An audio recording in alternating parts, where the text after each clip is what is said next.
देखो, प्राणायाम बोलो, breath work बोलो, इसका एक बहुत ही बड़ा रिलेशन है।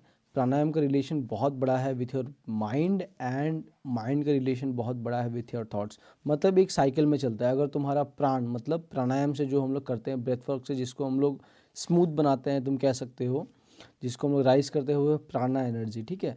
प्राणा का जो रिलेशन है वो डायरेक्टली इम्पैक्ट होता है तुम्हारा माइंड और तुम्हारे थॉट्स को। अगर प्राणा तुम्हारा खराब है, इट मीन्स तुम्हारा थॉट भी उतना काम नहीं होंगे। एंड तुम्हारा अगर माइंड ठीक है तो अपने आप प्राणा एंड थॉट्स कंट्रोल में आ जाएंगे। मतलब प्राणा एंड माइंड का डायरेक्ट रिलेशन है। अगर तुम्हारा माइंड में बहुत ज़्यादा टेंशन है तो अपने आप तुम्हारा प्राणा खराब हो जाएगा।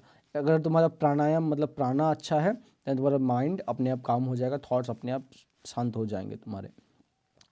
नाउ अभी तुमको ये जानना होगा दैट प्राणा क्या है। लाइक हम लोग बोलते हैं दैट ब्रेथ को कंट्रोल करने से प्राणा ठीक हो जाएगा, लेकिन एक्चुअली प्राणा क्या है, तुम ये एक बात समझ लो that it is your breath. लेकिन ब्रेथ नहीं है। इट मीन्स जो फिजिकल हम लोग ब्रेथिंग जो हम लोग बोलते हैं ब्रीथ करना, वो नहीं है डायरेक्टली। ब्रेथ के साथ एक एनर्जी भी मूव ऑन करता है, उसको हम लोग प्राणा बोलते हैं। इट मीन्स ब्रेथ के साथ तुम प्राणा को कंट्रोल कर सकते हो, लेकिन ब्रेथ जो फिजिकल ब्रेथ है, इनहेलिंग एंड एक्सहेलिंग, वो बस प्राणा नहीं है। प्राणा मीन्स उसके साथ, जो ब्रेथ के साथ एक बॉडी के अंदर जो एनर्जी फ्लो होता है, जिसको हम लोग लाइफ एनर्जी बोलते हैं। इट मीन्स तुम जिंदा जिस एनर्जी से हो उसी को हम लोग प्राणा बोलते हैं, एंड वो ब्रेथ के साथ फ्लो होता है। लेकिन ब्रेथ लाइक फिजिकल ऑक्सीजन लेना छोड़ना, फिजिकल कुछ नहीं है, वो ब्रेथ के साथ ऊपर नीचे होता है, but it is a energy जो तुम्हारे बॉडी से फ्लो होता है।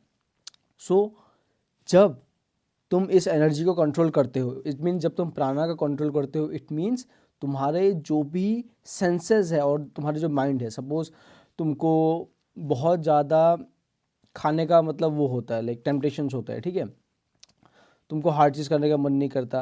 Like this all are senses, like मुंह का सेंसेस, आँख का सेंसेस। बहुत कभी कभी होता है कि हम लोग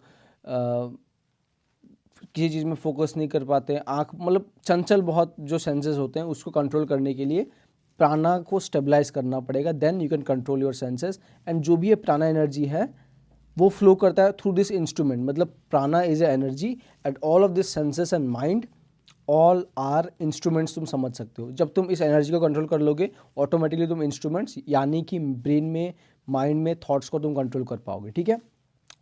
सो now when you are trying to do meditation, it means तुम अपने ब्रेन को कंट्रोल करने का ट्राई कर रहे हो, बट अगर तुम्हारा प्राण एनर्जी जो सूक्ष्म नहीं होगा, देन तुम्हारा ब्रेन भी बैठ नहीं पाएगा, या फिर ब्रेन स्टेबल मतलब उस एनर्जी में रहेगा ही नहीं।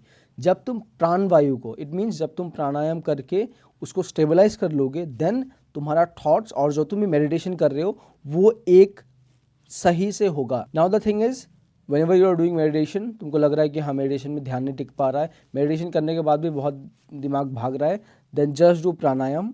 10 मिनट 15 मिनट तुम कर सकते हो, and after that do your meditation sessions. तुमको बहुत अच्छा रिजल्ट्स मिलेगा। I am damn sure about it. मैं खुद करता हूँ, इसलिए मैं तुमको ये चीज़ बोल रहा हूँ। एंड अभी क्वेश्चन आता है दैट प्राणायाम कौन सा करें।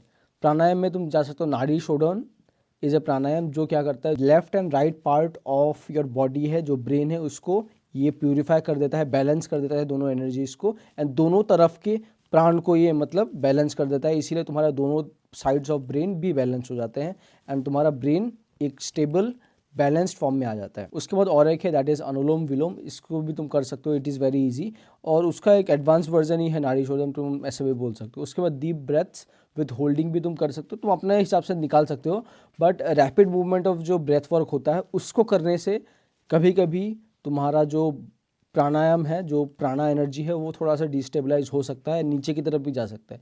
मेन एनर्जी को बढ़ाने का मतलब होता है ऊपर की तरफ एनर्जी को लाना। सो यस, और एक चीज़ है दैट विम हॉफ, जो मैंने ब्रेथ वर्क कहा था, वो इस सिचुएशन में मतलब मेडिटेशन और स्टेबिलिटी चाहिए, उसमें इतना इफेक्टिव नहीं है फॉर दिस थिंग जिसके बारे में मैं आज बात कर रहा हूँ, ठीक है।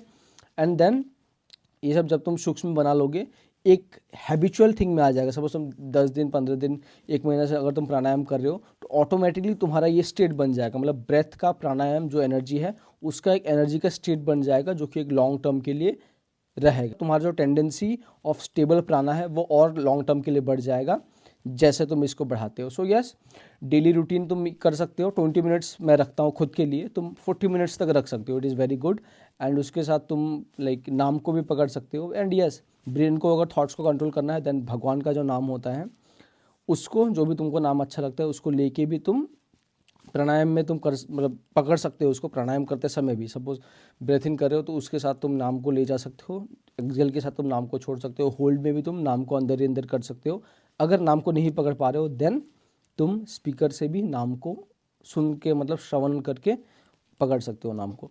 और नॉर्मली भी अगर तुमको थॉट्स को पकड़ना है, मतलब थॉट्स नहीं आए ऐसा करना है, तो कुछ तो उधर इंसर्ट करना पड़ेगा, उधर भी तुम नाम को इंसर्ट कर सकते हो। और ये आज मैंने बस कहा था फॉर योर मेडिटेशन एंड प्राणायाम का रिलेशन एंड योर ब्रेन का रिलेशन, ठीक है।